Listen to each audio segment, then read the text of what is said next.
ఈ వీడియో చూసే ముందు జై శ్రీరామ్ అని కామెంట్ చేయండి. జనవరి 13 చాలా శక్తివంతమైన రోజు.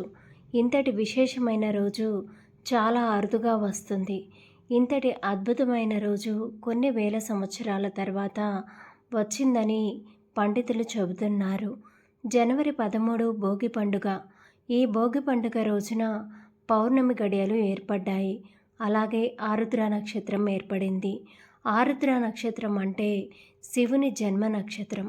సోమవారం ఆరుద్ర నక్షత్రం రావడం ఇంకా విశేషం. మరి ఇంతటి పవిత్రమైన రోజున ఎలాంటి నియమాలను పాటించాలి, ఎలాంటి పరిహారాలు పాటిస్తే అఖండ రాజయోగం సిద్ధిస్తుందో ఈరోజు వీడియోలో తెలుసుకుందాం. ముందుగా వీడియోకు ఒక లైక్ కొట్టి మన ఛానల్ని సబ్స్క్రైబ్ చేసుకోండి. మీరు అనేకమైన చెప్పుకోలేని సమస్యలతో సతమతమవుతున్నారా? అయితే శ్రీ కాళికామాత జ్యోతిష్యాలయం పూజారి గారిని సంప్రదించండి. మీకు ఎటువంటి సమస్యలున్నా సరే ఫోన్ ద్వారానే జ్యోతిష్యం చెప్తారు. ప్రేమించిన వారు దూరం కావడం, అనుకున్న పనులు జరగకపోవడం, అప్పుల సమస్యలు, భార్యాభర్తల సమస్యలు, కుటుంబ సమస్యలు, డబ్బు సమస్యలు, పెళ్లి కుదరకపోవడం, సంతానం లేకపోవడం, వ్యాపారంలో నష్టం రావడం, నమ్మిన వారు మోసం చేయడం, ఇంకా ఎలాంటి సమస్యలు ఉన్నా సరే శ్రీ కాళికామాత ఆశీస్సులతో గుడిలో ప్రత్యేకమైన పూజలు చేస్తారు. ఎటువంటి పర్సనల్ సమస్యలు ఉన్నా సరే గురువుగారిని ఒక్కసారి సంప్రదించండి. గురువుగారి ఫోన్ నంబర్ 8121913664. నమ్మకంతో ఒక్కసారి గురువుగారికి కాల్ చేయండి. జనవరి 13వ తేదీన సోమవారం రోజు భోగి పండుగ, పౌర్ణమి తిథి, అలాగే సోమవారంతో కూడిన ఆరుద్ర నక్షత్రం. ఇంతటి శక్తివంతమైన రోజును శివముక్కోటి అంటారు. కార్తీక మాసంలో కోటి సోమవారం ఎలా అయితే ఉంటుందో అలాగే ఈ పుష్యమాసంలో వచ్చే పౌర్ణమి గడియల్లో సోమవారంతో కూడిన ఆరుద్ర నక్షత్రం రోజుకు శివముక్కోటి అని పేరు ఉంది. భోగ భాగ్యాలను ప్రసాదించే ఆ పరమేశ్వరుడు ఈ భోగి పండుగ రోజు శివముక్కోటి రూపంలో ఈ సంవత్సరం మనల్ని కరుణించబోతున్నాడు.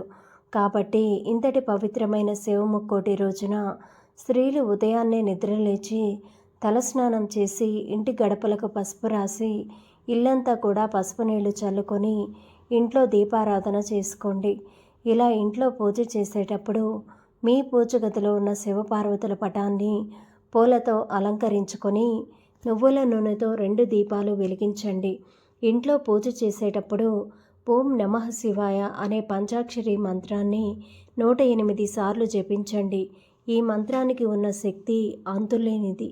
ఎవరైతే ఈ మంత్రాన్ని 108 సార్లు జపిస్తారో అలాంటి కుటుంబానికి తప్పకుండా భోగభాగ్యాలు సిద్ధిస్తాయి. అన్నింటికన్నా ముఖ్యంగా ఈ పౌర్ణమి రోజున ఆ పరమేశ్వరుడు ముక్కోటి దేవతలతో కలిసి శివాలయంలో సంచరిస్తూ ఉంటాడు. కాబట్టి ఇంతటి పవిత్రమైన రోజున ప్రతి ఒక్కరూ శివాలయానికి వెళ్ళి శివుడిని దర్శించుకోండి. ముఖ్యంగా శివలింగం పైన పాలతో అభిషేకం చేస్తే ఊహించలేనంత ఐశ్వర్యం మీ ఇంటికి లభిస్తుంది.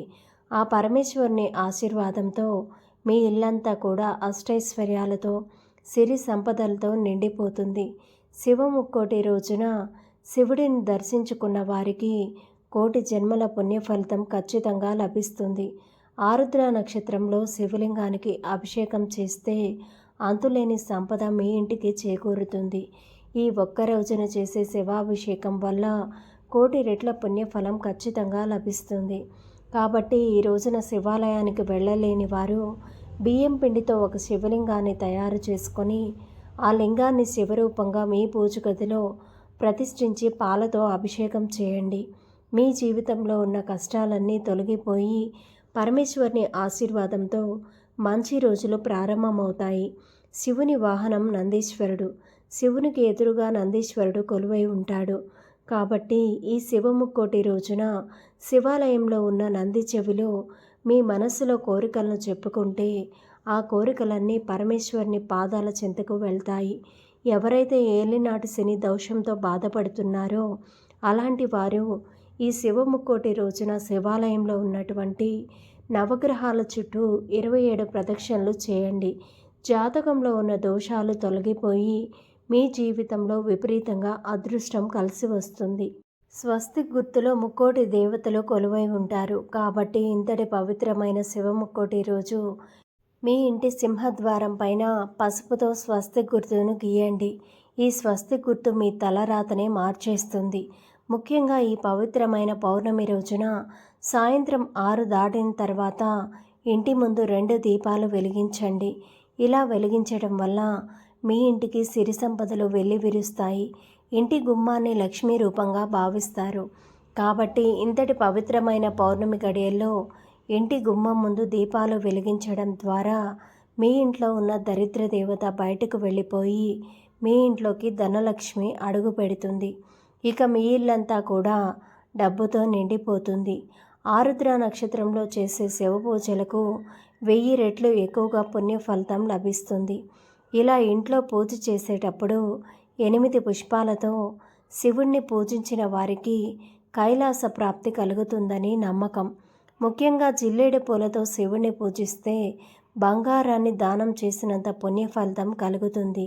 అలాగే గన్నేరు పూలతో శివుడిని పూజిస్తే ఇక డబ్బు సమస్యలు మీకు ఉండవు. అలాగే విపరీతమైన ఐశ్వర్యం మీ ఇంటికి వరిస్తుంది. బిల్వపత్రాన్ని లక్ష్మీదేవి స్వరూపంగా భావిస్తారు. శివముక్కోటి రోజున శివునికి బిల్వపత్రాన్ని సమర్పిస్తే ఆ పరమేశ్వరుడు సంతోషించి దానికి బదులుగా 1000 రెట్లు ఎక్కువ ఐశ్వర్యాన్ని ప్రసాదిస్తాడు. ఇక మీకు పట్టిందల్లా కూడా బంగారం అవుతుంది. ఇక మీ జీవితంలో ఎలాంటి కష్టాలు లేకుండా ఆ పరమేశ్వరుడు మీ కుటుంబానికి వరం ఇస్తాడు. యాలుకలు ధనాన్ని ఆకర్షిస్తాయి కాబట్టి ఇంతటి శక్తివంతమైన పౌర్ణమి గడియల్లో ఒక 5 యాలుకలు తీసుకొని వాటిని మీ బీరువాలో పెట్టుకోండి. ఆరుద్ర నక్షత్రంలో ఇలా చేయడం ద్వారా మీ ఇంట్లో ఎల్లప్పుడూ కూడా డబ్బుకు లోటు లేకుండా ఉంటుంది. ఈ పుష్య పౌర్ణమి రోజున లక్ష్మీదేవి భూమిపైన తిరుగుతూ ఉంటుంది. కాబట్టి లక్ష్మీదేవిని త్వరగా ప్రసన్నం చేసుకోవాలంటే మీ ఇంటికి కల్లుప్పును తెచ్చుకోండి. పాల సముద్రం నుండి ఉద్భవించిన లక్ష్మీదేవికి రాళ్ల ఉప్పు అంటే ఎంతో ఇష్టం. కాబట్టి ఈ పౌర్ణమి రోజున రాళ్ల ఉప్పును కొంటే మీ ఇంటికి ధన సంపద విపరీతంగా పెరుగుతుంది. గోవు అంటేనే సకల దేవతా స్వరూపం. గోవులో 33 కోట్ల మంది దేవతలు నివసిస్తారు కాబట్టి ఇంతటి శక్తివంతమైనటువంటి ఆరుద్ర నక్షత్రంలో మీ చేతుల మీదుగా గోవుకు ఆహారాన్ని తినిపిస్తే మీ జీవితం అద్భుతంగా మారిపోయి ఇక పట్టిందల్లా కూడా బంగారం అవుతుంది. ఇంతటి పవిత్రమైన శివముక్కోటి రోజున మాంసాహారాన్ని తినకూడదు. ఈ రోజున చేసే శివ పూజల వల్ల ఈ సంవత్సరం మొత్తం కూడా శివారాధన చేసినంత పుణ్య ఫలితం లభిస్తుంది. ధన్యవాదములు. ఈ వీడియో నచ్చితే ఈ వీడియోకి ఒక లైక్ కొట్టి ఛానల్ని సబ్స్క్రైబ్ చేసుకోండి. అలానే వీడియోని చివరి వరకు చూసినట్లయితే జై శ్రీరామ్ అని తప్పకుండా కామెంట్ చేయండి.